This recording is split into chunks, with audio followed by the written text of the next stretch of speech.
Bonjour, j'espère que vous allez bien. Bienvenue dans l'Agora Moderne, l'espace où les idées façonnent l'avenir. À ma table aujourd'hui, j'ai de ravissantes dames qui vont subliminer ce plateau. J'ai juste à ma droite Sarah Kelly Mahan. Bonjour Sarah, Bonjour Madouchi, comment tu vas? ça va, je vais très bien et toi? Ça va, super. Alors, Sarah, elle est professionnelle en communication et stratégie. Toujours à ma table, juste en face de moi, j'ai Hélène Moni, data analyst, business, entrepreneuse et tout. Comment ça va, Hélène? Je vais très bien, merci Madouchi et toi? Ça va, super. Paul Biya a encore remporté les élections au Cameroun. Oui, et il a prêté serment, il est président. Qu'est-ce que tu en penses déjà? Je pense que ça va faire 50 ans qu'il dirige le Cameroun. C'est beaucoup quand même. C'est beaucoup quand même. C'est pas mal beaucoup. On aura le temps d'en discuter. Et juste comme dernière personne sur le plateau, j'ai Marie-Jonelle Lépris, étudiante en communication politique. C'est bien cela? Ouais, public et politique, je suis un peu des Public et deux. politique, super. Comment ça va? Ça va bien et toi? Ça va, super. Alors, sans plus tarder, nous allons rentrer dans le vif du sujet avec cette première séquence.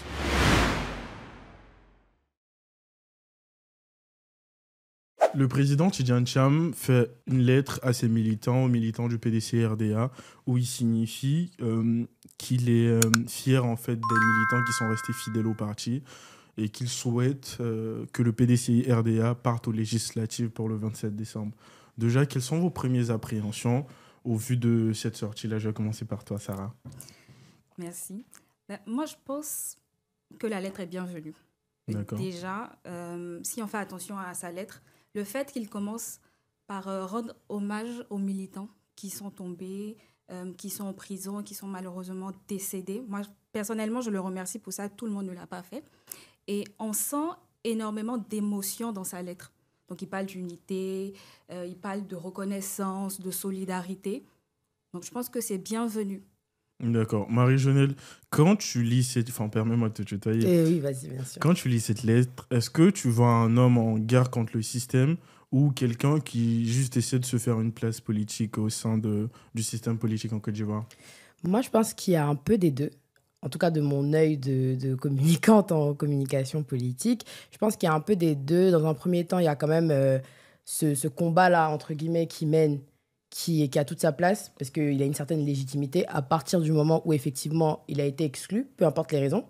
Donc, Et il a signifié même dans sa lettre, en fait, qu'il dénonçait, en fait, toute forme d'exclusion qui ont fait en sorte que le PDCI RDA ne participe pas, en fait, aux élections présidentielles. tout à fait. Donc, la lettre, en fait, elle est vraiment basée sur vraiment le combat qu'il mène, dans un premier temps. Après, forcément, d'un point de vue, si je peux dire, d'un œil de professionnel, il y a forcément l'aspect stratégique. Parce que s'il dénonce, l'objectif derrière, c'est de se faire une place également. Donc, de peut-être combattre le système. Mais derrière aussi, que ça profite aussi au PDCI-RDA et à d'autres partis. Donc, j'ai envie de dire qu'il y a un peu des deux. Après, le fait que ce soit stratégique, c'est pas négatif en réalité. Parce que, bon, il faut bien que sa communication réponde à des besoins concrets. Mais de premier abord, moi, je dirais qu'il y a un peu des deux. Après, il y a de la légitimité, en tout cas. La lettre, elle est légitime au vu du contexte. Maintenant, après, pour aller dans le fond, l'aspect stratégique, il intervient forcément. D'accord. Hélène, pour toi, j'ai une question assez spécifique. Dis-moi, Tidjane Cham, il boycotte les élections présidentielles. Sous prétexte que la RLE n'a pas été faite, la révision de la liste électorale, d'où il n'y fait pas partie en fait, il n'est pas présent sur cette liste-là. Et pour ce motif-là, il n'y va pas au présidentiel. Et dans le même temps, il signifie à ses militants de partir en fait aux législatives avec cette même liste-là qui n'a pas été révisitée. Quel est ton ressenti par rapport à ça? Je pense que si on met ces deux aspects-là en contraste, il y a il y a un gros manque de cohérence. Parce que vous ne pouvez pas me dire qu'on va boycotter les élections, on se retrouve avec moins de 50% de participation aux élections, et ensuite, avec cette même liste électorale qu'on a boycottée, on doit aller aux législatives. Donc concrètement, il est en train de nous expliquer quoi? Les élections n'étaient pas si importantes. Est-ce que c'est parce qu'il n'était pas aux élections que nous aussi, enfin que les Ivoiriens devaient boycotter les élections? Et aujourd'hui qu'il a la possibilité d'aller aux législatives, le boycott doit disparaître. Je pense qu'il y a vraiment un manque de cohérence et qu'il faut vraiment qu'on discute de cette façon-là que nos leaders politiques ont de centraliser le débat autour de leurs personnes, D'accord. autour de leurs intérêts. C'est très intéressant ce que tu dis. Sarah, j'ai envie de te demander, est-ce que c'est assez crédible de dire qu'on ne va pas aux élections présidentielles, mais on va aux législatives avec les mêmes conditions. Parce que la CEI n'a pas changé. C'est la même CEI, c'est la même liste. Est-ce que ça n'a pas été une mauvaise décision de vraiment pas aller au présidentiel ou de ne pas soutenir un candidat? Clairement, alors, pour moi, ça a été une mauvaise décision, déjà, de ne pas soutenir un autre candidat. Après, c'est déjà fait. On ne va pas leur en vouloir pour ça. Donc, il sait qu'il n'a pas eu l'occasion d'aller aux élections. Comme on dit en Côte d'Ivoire, l'itinéraire est recalculé. Donc, si je n'ai pas pu partir quelque part, là, si je peux aller aux législatives et apporter mon grain de sel, ben, j'y vais. Donc, finalement, oui, on lui en veut. Alors, moi, c'est personnel. Je trouve que c'est dommage qu'il n'ait pas soutenu un autre candidat. Mais en même temps, s'ils peuvent utiliser les législatives pour apporter une stratégie donc, du PDCI-RDA, je ne vois pas le problème. Je trouve que c'est légitime, c'est bien. D'accord. Marie-Genelle, j'ai envie de dire, pour changer le système, il faut faire partie du système. Est-ce que là, on est dans cette stratégie-là de faire partie du système pour pouvoir le changer? Alors, je trouve la question hyper intéressante parce qu'on est en plein dedans. Moi, pour ma part, en tout cas de mon point de vue, je pense que je rejoins... excuse-moi pour Hélène. Voilà, excuse-moi. Donc, je rejoins Hélène sur ce point de vue-là, du fait qu'il y a un gros manque de cohérence. Parce que, en fait, pour moi, la politique doit être claire. C'est-à-dire que c'est un domaine qui doit être clair et les engagements politiques des leaders que nous avons doivent être clairs. Donc, pour moi, en tout cas, on n'a pas, et ça, c'est de la part de toute l'opposition, à mon sens, à part peut-être le PPACI qui demeure sur ses positions, on n'a pas réellement de posture qu'on peut comprendre. C'est-à-dire qu'aujourd'hui, je veux suivre l'opposition, je fais quoi? Je boycotte? Je vais aux élections? Enfin, qu'est-ce que je fais concrètement? Et je pense que ça fait perdre aussi de l'électorat parce que les gens ne comprennent pas où l'opposition va. Donc moi, je pense qu'il faut déjà que l'opposition revienne avec une stratégie concrète. Qu'est-ce qu'on fait au vu de la circonstance? Donc, comme... Sarah, oui. Tu t'avais pensé. Ok, donc, comme Sarah l'a dit, effectivement, l'itinéraire, il est recalculé. Donc, ça, c'est clair.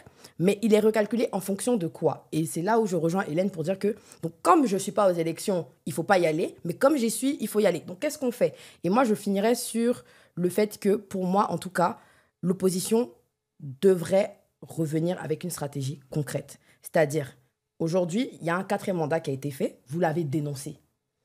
Le combat, c'est lequel? Parce que moi, malgré cette lettre, moi, je ne comprends pas le combat qu'on mène. Le combat, c'est lequel? Est-ce qu'on combat le 4e mandat? Ça veut dire qu'on dit non et c'est non. Soit alors, on accepte les règles du jeu. Mais à ce moment-là, lorsqu'on accepte les règles du jeu comme on l'a fait à la présidentielle, parce qu'il y a des candidats qui sont quand même allés avec lui. Donc, il est gagné. Aujourd'hui, quand même, me dire que oui, les résultats sont truqués. Non. Vous saviez que la liste électorale n'a pas été révisée. Vous saviez les conditions dans lesquelles vous partiez. Vous êtes quand même allé. Donc moi, je pense qu'au bout d'un moment, il faut que l'opposition... Quand tu dis vous, en fait, faut comprendre qu'aujourd'hui, il y a environ, on va dire, il y a 2 sortes d'opposition. Oui, tout à fait. On est en train de se pencher vers une extrême gauche avec le Front commun et tout, et vers une gauche assez souple, en fait, avec tout ce qui est Simone Gbagbo, Jean-Louis Billon et consorts, en fait, on va dire ça comme ça. Donc, quand tu dis que l'opposition était d'accord pour partir aux élections, il faut faire la nuance, en fait, entre les deux oppositions. Tout à fait. Mais en fait... ce que je veux dire, c'est qu'aujourd'hui, tu me dis, par exemple, qu'on est dans une nuance entre deux gauches. Mais le PDCI n'est pas un parti de gauche initialement. Effectivement. Donc là, déjà, il y a une incohérence. Oui. Parce qu'on ne comprend plus l'idéologie du PDCI. Pour moi, c'est ça le problème. C'est-à-dire qu'aujourd'hui, et je pense qu'on peut faire une comparaison quand même que je trouve assez légitime, c'est-à-dire qu'aujourd'hui, le RN en France, il n'est jamais accédé au pouvoir. Il n'a jamais accédé au pouvoir. Pour autant, leurs idées circulent autant que celles de ceux qui sont au pouvoir. Parfois même plus. Au point où on doit combattre leurs idées. Et c'est là qu'on parle des législatives, en fait, parce qu'ils ont des députés au Parlement et à l'Assemblée. Et donc, ces députés-là influencent le jeu. Et c'est la stratégie, j'ai envie de dire, de Tidjane Thiam. Est-ce qu'il ne faut pas avoir des députés à l'Assemblée pour influencer le jeu? Moi, je pense que, en tout cas, pour finir, avant de... je sens que l'émotion, bouillonne, en fait, je sens que l'émotion oui. est là. Moi, je dirais que... Moi, ça dépend de la stratégie, encore une fois. Et là, je me mets vraiment dans ma peau de communicante. Quelle est ta stratégie et quel est ton objectif? Une fois que tu as l'objectif et qu'il est clair, tu as un plan. Et après, maintenant, si tu dois recalculer un itinéraire ou quoi, tu le fais. Mais là, ils n'ont pas de plan spécifique. Là, aujourd'hui, tu me dis qu'il faut avoir des députés à l'Assemblée. Effectivement, il faut avoir des députés à l'Assemblée. Mais pendant 15 ans, l'opposition était ouf. Parce que les élections, ça se prépare. Là, aujourd'hui, parce qu'on est en train de parler d'élections, tout à coup, on a une opposition qui existe. Et c'est là où je reviens sur mon exemple avec le RN. C'est que le RN n'a jamais accédé au pouvoir, mais on voit leurs idées. Aujourd'hui, avec les réseaux sociaux, l'opposition aurait pu faire un travail depuis ces 15 ans-là. Mais en fait, c'est-à-dire que vous combattez un parti politique, vous combattez un candidat, mais vous ne combattez pas pour la nation. Alors, il y a une certaine nuance aussi qu'il faut avoir, c'est que pendant les 5 ou 10 années qui ont précédé le mandat, enfin l'investiture d'Alassane Ouattara, le PDCI était avec le RHDP. Ce qui faisait ils avaient les votes communs. C'est-à-dire que ce qui décidait en amont était en même temps à la volonté et du PDCI et du RHDP. Ce qui a fait que pendant un moment, ça a été ces deux-là qui menaient la barque, en fait. Et il y a eu la scission où après... Henri Konan Bédier s'est détaché et tout ça. Je voyais que tu bouillonnais de reprendre. Marie a dit une chose que j'aime beaucoup. Elle a dit que c'est un problème qui est commun à toute l'opposition. Et j'ai envie de dire qu'il n'y a même pas qu'en Côte d'Ivoire que ce problème existe là.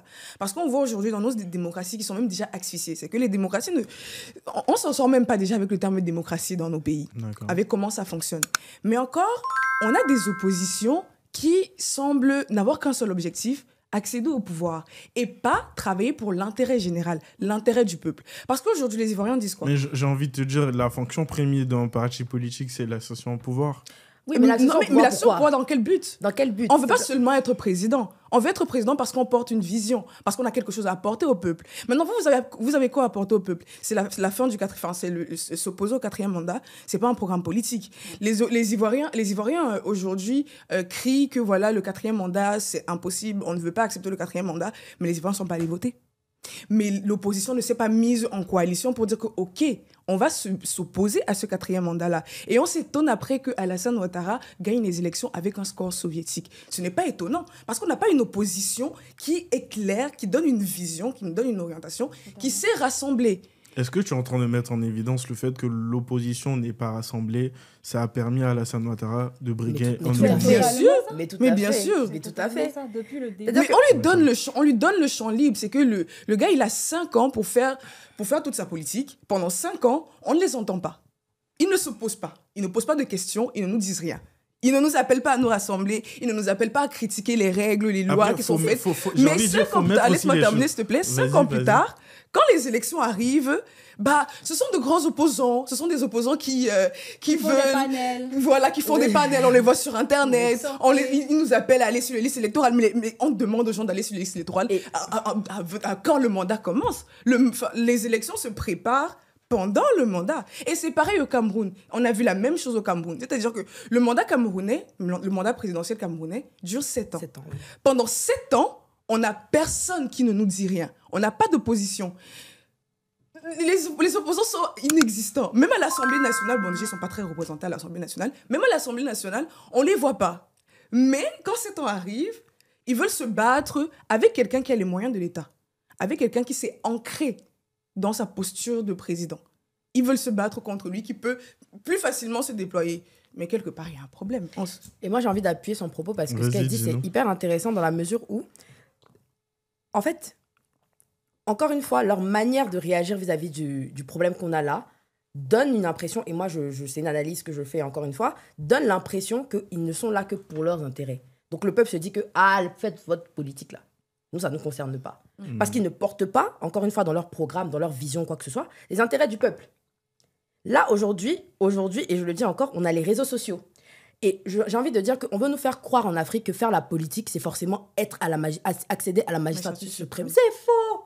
Là, tout à l'heure, bientôt, tu vas peut-être nous parler d'autres sujets. On va peut-être parler de tout ce qui est au niveau local, etc.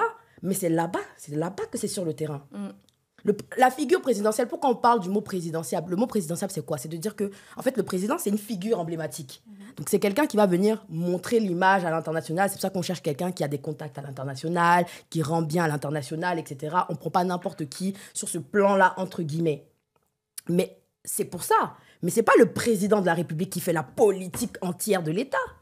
Il y a tout un gouvernement, il y a tout un système autour. Mais on a les exécutifs aussi qui mènent, en fait, qui dirigent le bateau, j'ai envie de dire. Tout à fait. Mais qu'est-ce que l'opposition fait de concret pour que l'exécutif puisse diminuer son influence. Et c'est là, en fait, que Tidiane Thiam te dit qu'on va aller aux législatives pour mettre un pied dans le plat, pour être dans le système.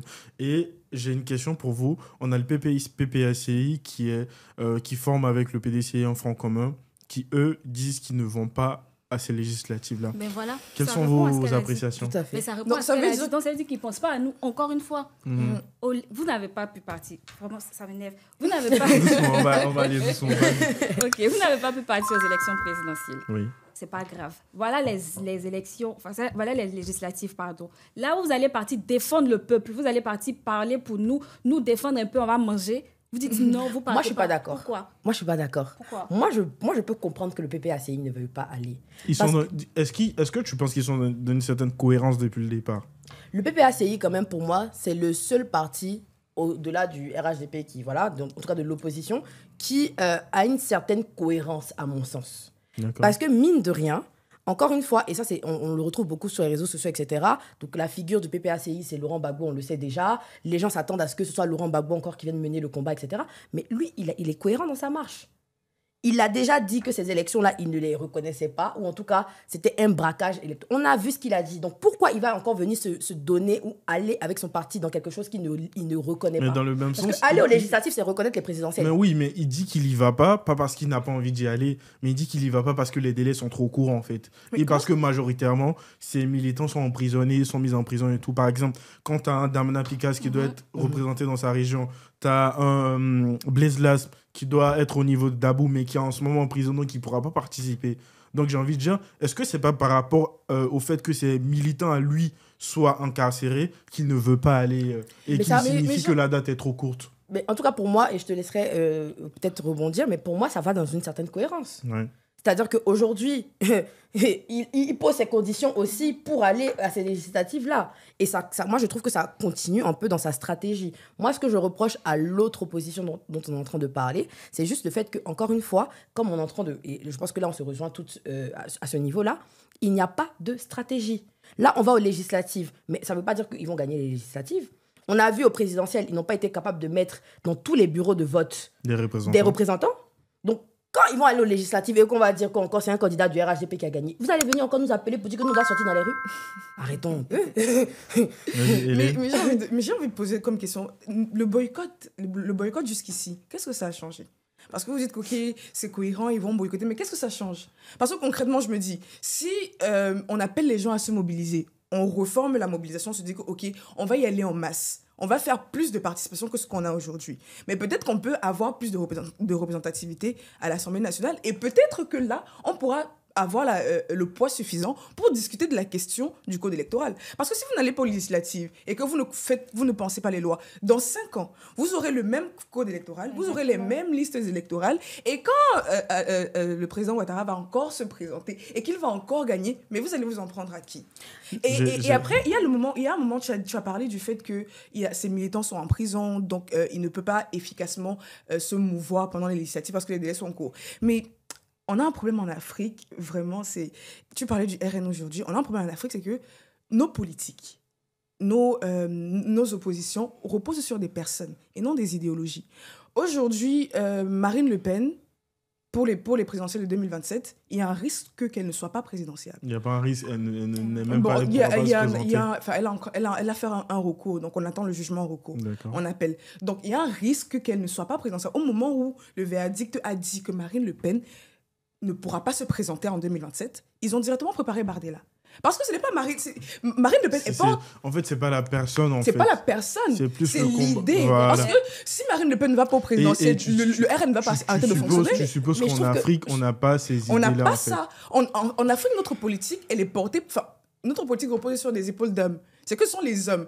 On veut que Tidjane Thiam soit président. Si Tidjane Thiam n'est pas président, on ne va pas aux élections. Si le président Gbagbo n'est pas aux élections, on ne va pas aux élections. Mais qu'en est-il des idées qui véhiculent? Il n'y a personne d'autre qui peut porter leurs idées. Il n'y a personne d'autre qui peut défendre leur parti politique. Il n'y a personne d'autre qui peut se battre pour les Ivoiriens à leur place.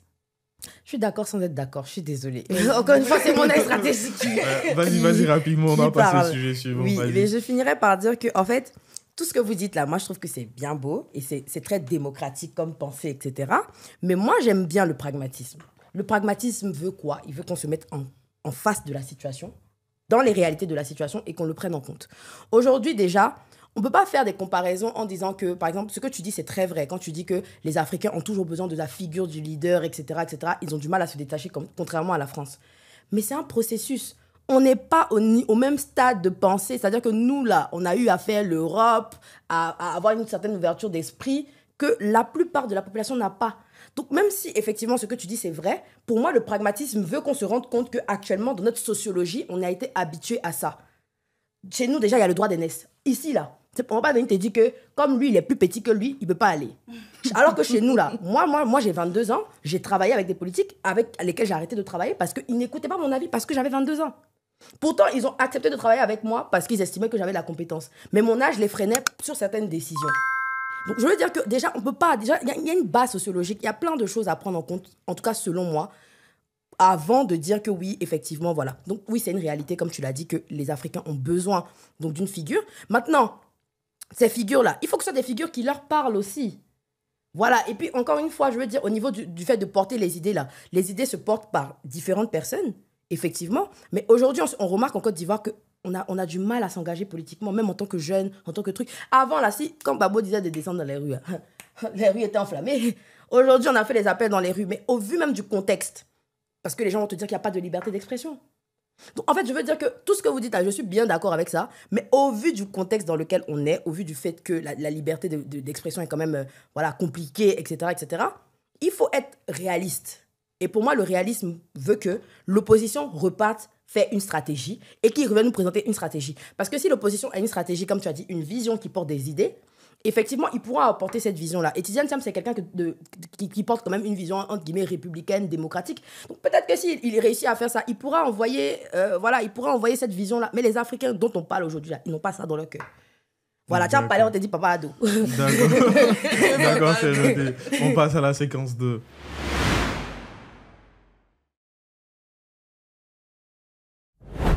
Les gens confondent parfois mon engagement envers le métier et le perfectionnisme. Je ne recherche pas la perfection.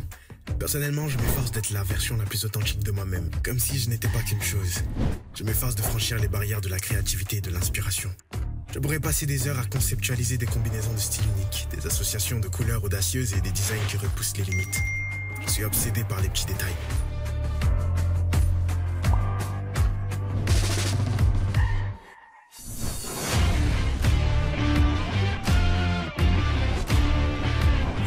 Créatif parce que je me sens bien dans mes Godax. Ces chaussures sont bien plus que des simples accessoires. Elles sont le reflet de ma personnalité, un moyen de m'exprimer avec audace et style. L'art chez Godax, c'est aussi de créer une œuvre d'un chef cuisinier créatif qui conçoit un plat inspirant pour un écrivain rédigeant un texte percutant sur un architecte. Tout comme un architecte visionnaire, Godax vous plonge dans un univers futuriste qui met en avant des modèles avant-gardistes et inspirants. Visitez notre application mobile et découvrez une large gamme de chaussures qui vous inspirera. Que vous soyez un artiste, un visionnaire ou simplement quelqu'un qui aime se démarquer, nous avons les Godax parfaites pour vous. Godax, l'endroit où votre créativité rencontre le confort et le style. Godax, la marque d'un style individuel. Alors, pour la séquence 2, on a le pôle pénitentiaire d'Abidjan qui fait une déclaration, qui fait un communiqué où il signifie le décès d'un détenu, M. Coré Seri, qui a été amené en chirurgie et après quoi il est décédé. Et quand on consulte en fait l'historique de ces données, on s'aperçoit qu'il a passé 4 ans en prison, détenu, en attente de procès. C'est-à-dire que pendant 4 ans, il était juste en prison en attente de procès, pendant que la loi, en son article 167 du Code pénal ivoirien, qui signifie que normalement, pour la détention d'un prisonnier, maximum 8 mois, renouvelable une fois, donc aux environs de 16 mois. Mais comment ça se fait qu'un prisonnier puisse faire 4 ans sans être jugé, sans passer devant l'administration, les tribunaux et tout, et ensuite il meurt en fait? Quelles sont les conséquences? Est-ce un dysfonctionnement de l'appareil judiciaire en Côte d'Ivoire? Je vais commencer par toi, Marie-Jonelle. Ok, c'est très intéressant. Moi, je trouve que on peut dire que c'est un dysfonctionnement de l'appareil judiciaire dans la mesure où je pense que les lois sont là. Donc, on n'a pas de problème au niveau des textes. Et il faut signifier que ce n'est pas le seul en fait, cas. C'est juste un cas parmi tant d'autres. Il y en a plusieurs en fait. Ouais. Donc, ce que je voulais dire, c'est que en fait, les textes, on les a. mais on ne les applique pas. C'est comme la démocratie. Nous sommes censés être en démocratie, mais on ne l'applique pas pleinement. Et donc, je pense juste que ce sont les retombées, en fait, de ce manque d'application-là des textes. Parce que comme tu l'as dit, il y a une loi qui prévoit ça. Ouais. Et même, je sais qu'il y a un article, je ne saurais pas dire lequel, mais qui permet, en fait, de pouvoir donner d'autres peines que la peine pénale. Parce que les prisons sont quand même surchargées. Donc, j'ai déjà lu un article aussi qui parlait aussi des conditions de vie. C'est-à-dire que, bon, un prisonnier a quand même droit à une certaine dignité, mine de rien. Donc, c'est des prisons qui sont surchargées. Il y a d'autres peines. On a les travaux d'intérêt généraux. Il y a plein de choses aussi que le droit permet, dans ce genre de cas, qui peuvent être utilisées, qui ne sont pas forcément utilisées. Donc, est-ce qu'on enferme pour enfermer ? Voilà, c'est-à-dire, je pense que c'est plus un problème au niveau des prises de décision des politiques. D'accord, ça s'entend. Et Sarah, j'ai envie de dire, qui doit être tenu responsable, en fait, pour ce cas-là ? C'est-à-dire, c'est soit le parquet, le ministère de la Justice, ou qui doit être pleinement, en fait, tenu responsable dans ce genre de cas ?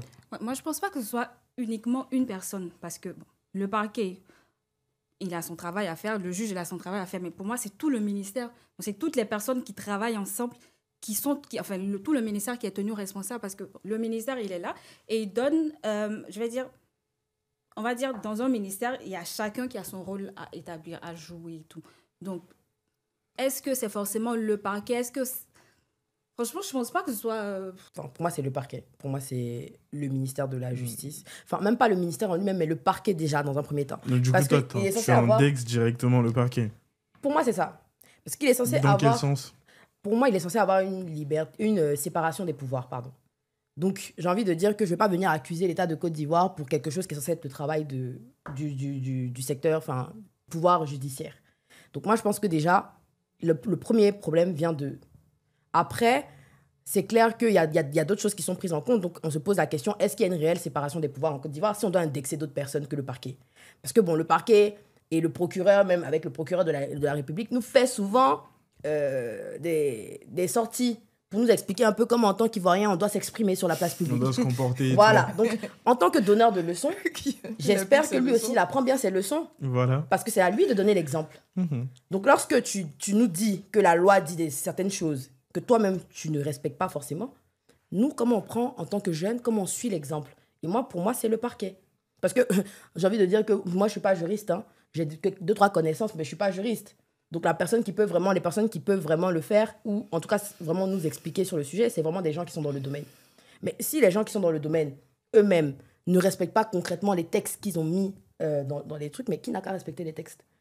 Je pense que c'est toute la machine judiciaire qu'on devrait questionner. On devrait commencer par interroger déjà le nombre de personnes qui sont en attente de jugement. Est-ce que les juges sont trop surchargés ? Est-ce que le procureur a trop de travail ? S'il a trop de travail, qu'il libère un peu les gens qui sont en prison pour rien.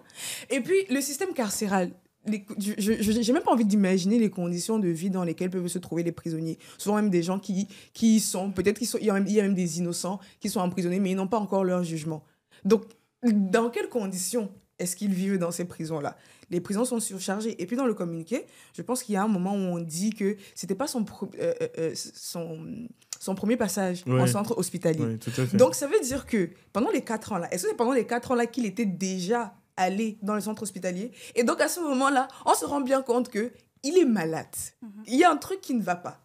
Mais on le maintient en prison. On ne cherche pas à savoir pourquoi il est encore incarcéré. Est-ce que son jugement, à quel moment est-ce que son jugement va aboutir ?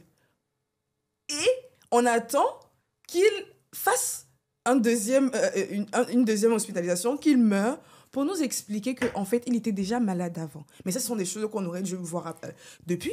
Et Sarah, j'ai envie de dire, est-ce qu'en Côte d'Ivoire, on peut signifier ou on peut estimer que la détention préventive est similaire à une peine de mort, en fait, parce que dans son cas, il était détenu de manière préventive et tout, et il est décédé à la suite de cela, en attente de procès. Est-ce que ça peut être assimilé à une peine de mort ? Parce qu'il y en a plusieurs, en fait, qui sont en détention préventive. Finalement, je vais dire oui. À la base, j'allais te dire non, c'est pas ce qui est logique, c'est pas ce que la loi demande normalement. Mais au cas de ce qui se passe dans notre pays, donc en Côte d'Ivoire, on va dire oui, finalement. Et même avant de continuer sur ça, je voulais, juste rebondir sur ce qu'elle disait. Vas-y. Est-ce que, justement, il n'y a pas une priorisation des affaires ? Parce que quand elle explique le cas du monsieur qui est décédé par son âme, apparemment, il est allé une fois à l'hôpital, après encore, il est allé une deuxième fois. Mais si je reviens sur ta question précédente, pardon, désolée de revenir justement sur ça, est-ce qu'il n'y a pas une priorisation donc, des cas? Parce que je suis désolée, oui, il y a eu son cas, mais il y a eu plein de personnes qui ont été dans des situations comme ça, mais qui sont sorties. Donc peut-être que c'est indexé, peut-être que c'est visé. Donc là où on devrait travailler aussi, peut-être que c'est ça. Peut-être que c'est à ce niveau-là, j'en suis sur une priorisation des cas, voir s'il n'y a pas des cas qui sont prioritaires par rapport à d'autres.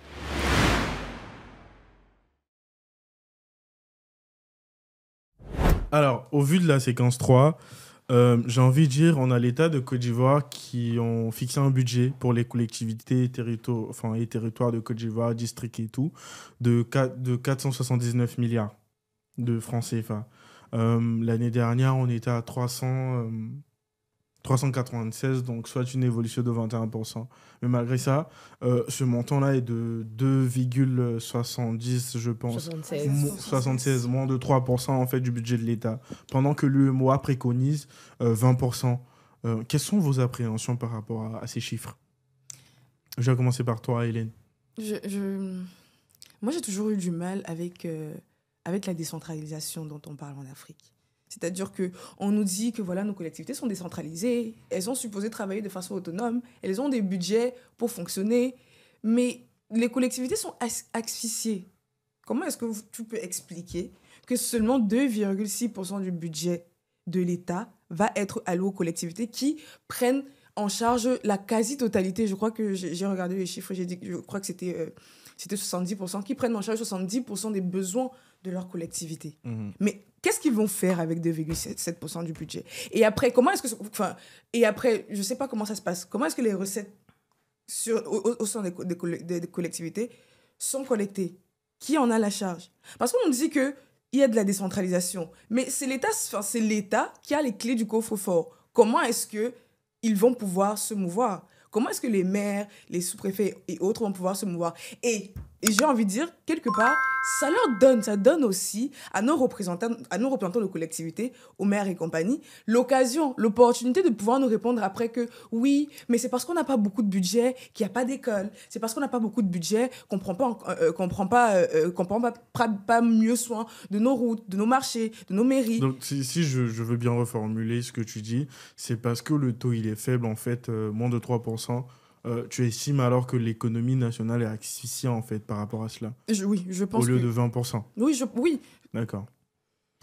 Marie-Jeannette, j'ai envie de dire, on prône en fait une certaine décentralisation. Le président Alassane Ouattara, avant de prendre le pouvoir en 2011, il signifiait qu'il allait déplacer la capitale d'Abidjan à Yamoussoukro. Depuis, rien n'est fait. Est-ce que le fait qu'on attribue ce genre de taux-là ne limite pas un peu le fait de pouvoir déplacer en fait les institutions, de permettre la décentralisation? Je dirais bien sûr, dans la mesure où, déjà, le premier constat duquel je veux partir, c'est que il faut que nos politiques se rendent compte des priorités qu'on a. C'est-à-dire que, en fait, et moi, c'est un discours que je tiens souvent, c'est-à-dire que on va te dire, oui, par exemple, par rapport au développement, on a des infrastructures, etc. Moi, je suis bien d'accord avec les infrastructures. Franchement, tout pays a besoin d'infrastructures. Les Camerounais te diront qu'il n'y a pas de route chez eux. Donc, en tant qu'Ivoirien, quand même, désolé, c'était une petite tac. Eh ben, bon. Personnellement, c'est la... Tu vois, donc, on va pas... C'est pas qu'on se plaint du fait qu'il y ait des routes. On va pas se plaindre du fait qu'il y ait des routes ou des infrastructures. On se plaint de la priorisation de ce qui est fait. Et pour moi, la priorité va aux autorités locales. D'accord. Parce que comme elle l'a dit, elle a sorti le chiffre, je crois, 70%, qui prennent en compte donc 70% des besoins, c'est ça? Oui. Donc 70% des besoins des collectivités sont pris en compte par ces autorités locales-là. Donc déjà, et c'est ce que je dis souvent, le développement n'est pas associé à un personnage. Et là, je parle dans ma peau, encore une fois, de communicante politique parce que j'aime beaucoup mon métier. Dis-nous tout. Le développement d'un pays, et ça, c'est la théorie politique qui le dit, il faut lire les livres, c'est tout. Parce que je veux dire qu'il n'y a rien de nouveau sous le soleil. Il y a des gens qui étaient là avant nous, qui ont fait des choses. Aujourd'hui, on te parle de développement de l'Europe, ça passe par où, etc. Il faut regarder. Donc, pour moi, il faut qu'on soit juste concret sur le fait que le développement d'un pays passe par quoi? Par le social. Et le social, ça passe par les collectivités locales. Donc, si les collectivités locales n'ont pas les moyens de pouvoir agir sur le terrain, c'est normal que tout reste en haut et puis qu'on ne puisse pas faire cette décentralisation-là dont tu nous parles, Yam Sokro. Et pour moi, par exemple, et c'est pour ça que moi, je jugerais, par exemple, le bilan RHDP, je finirais sur ça, par rapport à cette décentralisation-là, parce que, encore une fois, il faut que les politiques comprennent aussi que quand on les juge, ou quand on fait des critiques, se prononce et tout. voilà, on le fait par rapport au programme qu'ils nous ont présenté. Par rapport à ce qui a été dit. Voilà, exactement. Et ce qui n'est pas fait. Voilà, Oui, exactement. en fait. C'est-à-dire que moi, j'ai l'impression, et en regardant les interviews, etc., ou en échangeant avec des gens du gouvernement, que lorsque tu fais un point sur ce qu'ils ont dit, comme la décentralisation, tu l'as dit, c'était dans le programme de 2011. On est en 2025, on part en 2026, à la fin, dans un mois même pas. Et rien n'est fait. Et rien n'est fait. Donc ça fait 15 ans pour faire une décentralisation. Mais moi, en tant qu'Ivoirien, qui a voté le programme RHDP pour la décentralisation, mais je suis déçu. Je suis déçu. Et après, on va venir te dire que oui, mais qu'est-ce qui était fait avant, le pouvoir avant. Il faut que moi c'est un appel, et je profite de cette question-là pour faire un appel aux autorités à ce sujet, c'est que il faut qu'on arrête ces comparaisons inutiles. C'est stupide, ça n'a pas de sens. Aujourd'hui, ce qu'on demande au gouvernement, et je pense même que cette affaire de quatrième mandat, on ne serait même pas dans ça, même si déjà on avait déjà même cette vision-là.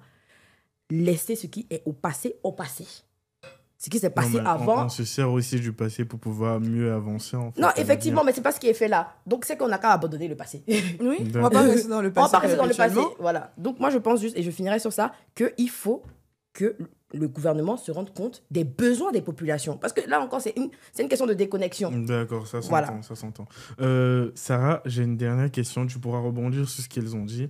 Est-ce que tu penses qu'avec moins de 3% du budget national, les localités, les communes, villes et tout, pourront avoir une certaine autonomie et une certaine souplesse dans leurs activités?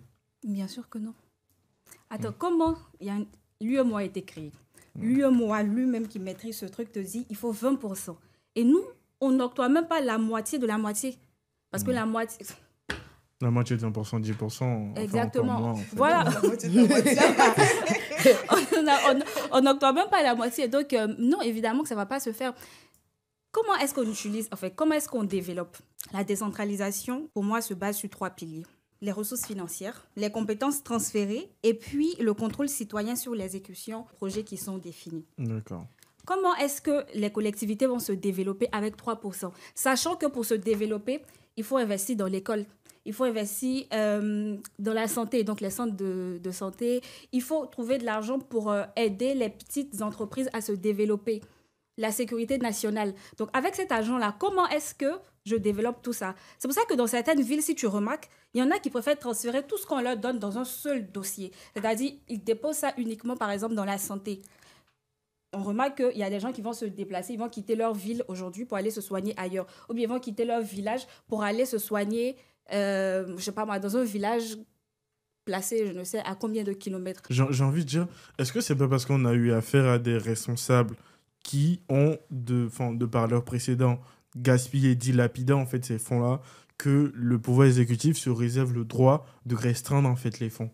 Moi, je suis pas d'accord. je suis pas C'est-à-dire d'accord qu'ils avec vont ça. asphyxier. Donc, ils vont asphyxier toutes les collectivités à cause de personnes qui ne savent pas gérer les budgets. Et Donc, voilà, c'est-à-dire et que les celle-là, gens en fait- qui vivent dans ces collectivités-là, ça devient leur problème. Le fait que les gens aient gaspillé leur argent. Tout à fait, je suis totalement d'accord avec toi. Mais est-ce qu'il ne faut pas mettre en fait en place un compte-pouvoir de sorte à avoir une certaine vérification de chaque sou, chaque centime qui est dépensé, de sorte à ce qu'il aille en fait dans l'intérêt plus de la localité?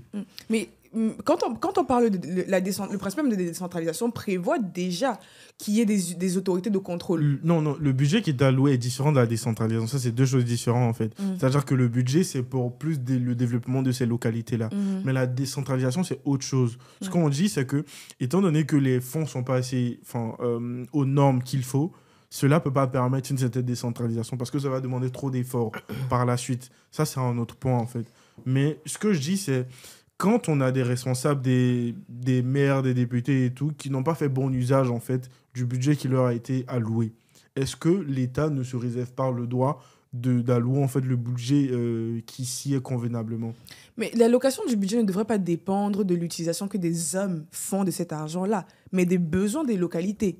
Et tu me parlais, est-ce qu'il n'y a pas des unités de contrôle? L'État a des moyens de contrôler l'argent, l'utilisation qu'elle fait de l'argent octroyés aux maires et consorts. Donc, on ne devrait pas, nous, dans nos mairies, dans nos localités, souffrir du fait que des gens utilisent mal notre argent. S'ils utilisent mal notre argent, le contrôle passe. Ils vont répondre, ils vont répondre de la mauvaise gestion. Ils vont en prison, ils nous remboursent, et puis on passe à un autre maire, on passe à quelque chose. En même temps, un député, quand il est élu, il a l'immunité, en fait. C'est-à-dire qu'il peut mener des actions et il ne peut être poursuivi pour ça. Mais moi, j'ai envie de dire, pour rebondir, c'est-à-dire qu'en fait, là, moi, je pense qu'on pose juste le problème de nos institutions et du fait que nos institutions ne sont pas adaptées à nos réalités. Parce que là, ce que tu es en train de dire, c'est-à-dire qu'aujourd'hui, on est dans un système, on a parlé du système judiciaire, on parle un peu des défaillances. Donc, on se rend compte qu'il y a plein de défaillances autour, donc qui biaisent un peu la bonne volonté, on va dire, primaire. Mais à partir de ce moment-là, pourquoi forcément copier mot pour mot le modèle français? Vous savez qu'en France, la corruption est réprimée, mais vous, dans votre pays, là, il y a la corruption. Donc, enlevez le texte qui leur donne l'immunité. Donc, tu penses plutôt une réforme, en fait? Moi, je pense qu'il faut une réforme, parce qu'on écrit des trucs, on écrit des textes qu'on ne respecte pas. Donc, à quoi ça nous sert déjà? Et normalement, il y a une entité qui est censée faire respecter ces textes-là. Mais on parle de la haute autorité, de la bonne gouvernance. Mais la haute autorité de la bonne gouvernance, qu'on distribue les fonds, maintenant qu'elle est là, elle est effective, elle fonctionne. Ouais. Donc, distribuer les fonds, normalement, les 20% demandés par lui et moi. Et puis maintenant, lorsqu'il y aura de la corruption, mais l'autorité, la haute autorité sanctionne.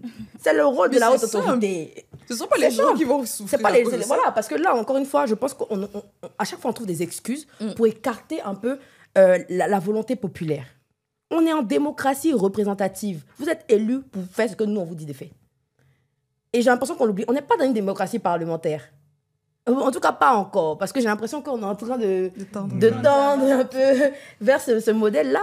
Mais en tout cas, à l'heure actuelle en Côte d'Ivoire, on est dans un régime démocratique représentatif.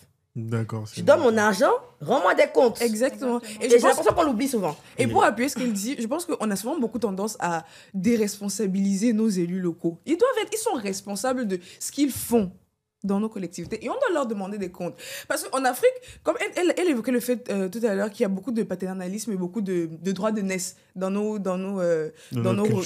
cultures. Et c'est le même droit de naissance là qu'on applique à notre rapport à la politique. C'est-à-dire que nos élus locaux, on va les substituer à l'autorité parentale. On n'ose pas leur demander des comptes. Pourtant, on leur donne des mandats. On leur dit, OK, représentez-nous.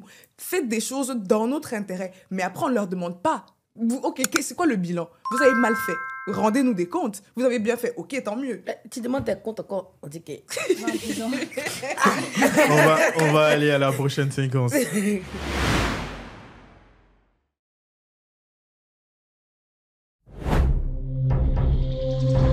En 1973, au plus fort de l'apartheid, le président Félix Houphouët-Boigny crée la polémique en ouvrant le dialogue avec le pouvoir blanc en Afrique du Sud. Je préconise la voie du dialogue. Je ne vois pas mes frères africains s'engager dans une guerre contre l'Afrique du Sud. Après 27 ans de prison, Nelson Mandela est libéré. En 1996, Nelson Mandela fait escale à Abidjan. Il s'entretient avec le président Henri Konan Bédié et lui manifeste son intérêt pour Marie-Thérèse Houphouët-Boigny. Mais comment faire passer le message? C'était de notoriété publique qu'entre le président Bédié et l'ex-première dame, le rapport n'était pas au beau fixe. Quelques semaines plus tard, Marie-Thérèse Houphouët-Boigny se rend en Afrique du Sud pour rencontrer Nelson Mandela. Comment s'est passé le voyage? Qui lui a transmis le message? Les questions diplomatiques relevaient du gouverneur Guinéré. Ça va être peut-être lui ou bien alors notre ambassadeur en Afrique du Sud, à Koto-Yao. Suivez Thérèse et Mandela, le nouveau film documentaire de Serge Abilé. Thérèse et Mandela, l'histoire secrète entre la Côte d'Ivoire et l'Afrique du Sud. Alors, pour la séquence 3, on va parler de l'idylle, en fait, de Thérèse Houphouët-Boigny et de Nelson Mandela. Alors, ce qu'il faut savoir, c'est qu'en 1987, Nelson Mandela sort de prison et il vient voir le président Henri Konan Bédié et il demande, en fait, la main de Marie-Thérèse Houphouët, qui est l'ex-première dame, en fait. Étant donné que Bédié et Thérèse ne sont pas en de bons rapports, il ne fait pas directement le lien. Et dans les bruits de couloir, dans les coulisses et tout, elle apprend que Nelson Mandela la cherche. Pendant ce temps, il est élu président en Afrique du Sud et tout, et il la veut comme première dame. Du coup, elle s'envole pour l'Afrique du Sud, et là, à son arrivée, elle s'aperçoit que Nelson Mandela, pendant le temps où il la cherchait, n'était pas disponible. Il est allé voir l'ex-première dame du Mozambique, à qui il a fait cette même avance-là, et elle a accepté. Donc, du coup, c'était pas possible. Mais j'ai envie de dire, qu'est-ce que vous pensez de cette idylle, en fait, de cette histoire? Et est-ce que, selon vous, il s'est passé quelque chose, il s'est passé un truc? Ça, c'est l'instinct Guéré, en fait. Dites-moi. Donc, je suis en train de vous expliquer que Bédier a empêché à Thérèse d'être deuxièmement... Non, pas qu'il a empêché, mais il n'a pas permis. Il n'a pas fait le lien directement, en fait. Alors, pour revenir à l'histoire de pourquoi Nelson Mandela vient en Côte d'Ivoire, alors, il faut comprendre que pendant le combat de Nelson Mandela, on a Houphouët-Boigny qui a soutenu, en fait, l'ANC, qui était la principale entité qui se battait, en fait, contre l'apartheid, en fait. C'est-à-dire que pendant qu'il discutait avec le pouvoir en place en Afrique du Sud, et en même temps, il jouait sur 2 tableaux, en même temps, il finançait, en fait, l'ANC. Donc, c'est un peu l'une des raisons principales pour laquelle Nelson Mandela, il débarque en Côte d'Ivoire, et puis il estime ce que de droit. Donc, Marie, c'est quoi tes impressions? Bon, je trouve que c'est les dessous de la politique. C'est les dessous de la politique. Après, mes impressions, tu les veux au niveau de l'histoire en elle-même ou bien sur le volet politique? Au niveau des l'idylle, en fait. Franchement, ça montre un peu, je pense que ça montre juste un peu comment la politique fonctionne. Parce que je pense que même au niveau des affaires privées, parce que j'ai l'impression qu'en tant que citoyen aussi, souvent on oublie que les politiciens ont des liens entre eux, ils communiquent, il y a des choses qu'on ne sait pas forcément. Du coup, je pense que ça relève juste en fait de toute... c'est quoi le bon mot? Je vais pas dire là, c'est pas le mot pervers, mais je cherche un synonyme. Dis-nous tout. C'est que je vais dire là, je vais pas dire ça. Dis-nous. En français, les Ivoiriens vont comprendre. Donc voilà, en tout cas, je pense que ça relève un peu de toute l'hypocrisie, on va dire, du système politique. C'est-à-dire, voilà, entre politiciens, etc., de vie privée à vie privée, etc. Donc, moi, c'est un peu comme ça que je vois. Moi, je me dis, est-ce que c'est parce qu'on se disait tout à l'heure, par reconnaissance? Parce que quand il était en prison, Houphouët-Boigny il a quand même aidé. Hein, il a aidé Winnie Mandela, il y a eu même d'autres personnes. Il aidait en fait. C'est-à-dire que quand il y avait quelqu'un à l'ANC qui était malade, qui était souffrant, en fait, Houphouët, si vous voulez, c'était un peu le philanthrope en fait, de l'Afrique. Il aidait un peu partout où le besoin se faisait sentir en fait. Et par reconnaissance, il va aller épouser sa non, attends, j'arrive au deuxième point. Non, il y a ça, il y a... c'est la chose avant. Elle ne va pas rester seule. Moi, je vais le donner... Je sais pas, quand tu es femme de président, tu as plein de privilèges. Non, mais ce que j'ai envie de dire, c'est que Marie-Thérèse était aussi intéressée, en fait, parce que... Mais pourquoi elle ne va pas être intéressée à être deuxième dame, première dame 2 fois? Pourquoi, en fait? Comment elle ne serait pas intéressée? Elle a quitté les Bahamas pour aller en Afrique du Sud. Pour une rencontre. Et puis après aussi, il va être président. Donc moi, je pense que c'est un peu stratégique. Parce que je vais prendre une femme qui a déjà été première dame. Donc elle connaît les réalités du terrain. Elle saura gérer avec moi. La preuve en est qu'il a pris Massa, qui était l'ex-première dame du Mozambique. Voilà. Après, ce sont 2 profils quand même différents parce qu'elle était connue aussi politiquement. Donc... franchement, je pense que c'est stratégique et puis peut-être un peu de reconnaissance, c'est mon avis. D'accord. Ouais, non, c'est clair que bon, l'aspect reconnaissance là. L'aspect reconnaissance là. Bon, après, genre, voilà. Pour moi, en tout cas, l'aspect reconnaissance, en réalité, il se serait fait dans la mesure où il aurait dit que bon, il prend en charge tous les besoins de la dame. Est-ce qu'on a bien fait mariage pour prendre en charge les besoins de quelqu'un? Moi, en tout cas, pour moi, c'est la reconnaissance, ce serait arrêté là. Maintenant, où je rejoins, du coup, notre collègue qui est ici présente, Sarah, je lui ai dit ça, mais je me suis dit que, imagine, c'est pas ça. Du coup, voilà. Donc, pour rejoindre un peu ce que Sarah dit, moi, je vois aussi, du coup, maintenant qu'elle explique, peut-être l'aspect stratégique d'avoir quelqu'un qui connaît déjà le terrain, qui connaît déjà Est-ce que c'est pas par là une unification faite de nos 2 pays, l'Afrique du Sud et la Côte d'Ivoire? Moi, il voit pas ça. Ce lien-là. Ouais, non. Je vois pas ce que ça a apporté. Non, absolument. Ils n'ont qu'à faire manger les populations d'abord. Et directement, on va passer aux actualités géopolitiques du moment et ça, c'est dirigé par Hélène Moni. Alors, je vous propose qu'on parle de ce qui se passe en ce moment au Soudan. Il se passe une chose très, très dramatique, vous savez. Après la chute du président, de l'ancien dictateur Omar el-Béchir en 2023, le pays est divisé en 2 parties. Le pays est divisé par, d'un côté, une population dirigée par les forces... l'armée régulière. L'armée régulière qui est reconnue comme étant le gouvernement de transit par la communauté internationale. Et d'un autre côté, on a les forces de support rapide qui avaient été initialement mis en place par Omar el-Béchir pendant les massacres du Darfour. Je crois que vous devez savoir de quoi il s'agit. Et aujourd'hui, qui revendique aussi une volonté d'accéder au pouvoir. Malheureusement, on parle à ce jour, on fait un bilan de près de 150 000 morts. On parle de près de 15 millions de personnes déplacées. Les Nations Unies disent d'ailleurs que c'est la crise de déplacement, c'est la crise humanitaire, l'une des crises humanitaires les plus grandes que le monde ait connues à ce jour. Mardoché, j'ai envie de te poser la question de savoir, après la RCA, le Sahel, aujourd'hui le Soudan, est-ce qu'on n'a pas souvent l'impression, parce que le Soudan c'est une région très riche en or, en pétrole, est-ce qu'on n'a pas souvent l'impression que l'Afrique est victime de sa propre richesse ? C'est clairement ça, en fait. Je vais renchérir sur tes propos. Le Soudan est le 3e producteur d'or, en fait, au monde. Et ça, c'est même pas régulé, c'est même pas vérifiable. C'est-à-dire, c'est des gens qui ont dit. C'est-à-dire, étant donné que le pays est dans une certaine instabilité, je pourrais même que ce soit le numéro 1, en fait. Mais on ne sait pas. Stratégiquement, il est très bien placé au niveau du canal de Suez, en fait. C'est par là que passent tous les bateaux commerciaux et tout. Donc, j'ai envie de dire, c'est une guerre qui n'est même pas du fait du Soudan. C'est-à-dire, les entités qui se battent là, c'est même pas de leur ressort, en fait. On parle des Émirats qui sont soupçonnés Effectivement. de on va parler de la ça. Russie, on va parler de l'Émirat arabe uni, on va parler des États-Unis. C'est-à-dire, c'est plusieurs entités qui ont leurs intérêts sur ce territoire-là, qui sont en confrontation et qui le font à travers des pantins, j'ai envie de dire. Parce que les deux qui se battent en ce moment, ce sont les deux qui ont fait un coup d'État contre celui qui était là auparavant. Et ce sont ces deux-là qui sont en train de se battre. Donc j'ai envie de te dire, pour répondre à ta question, le Soudan est un peu victime, en fait, de ses attraits, on va dire, de ses attraits spécifiques, que ce soit sa position, ses minerais et tout.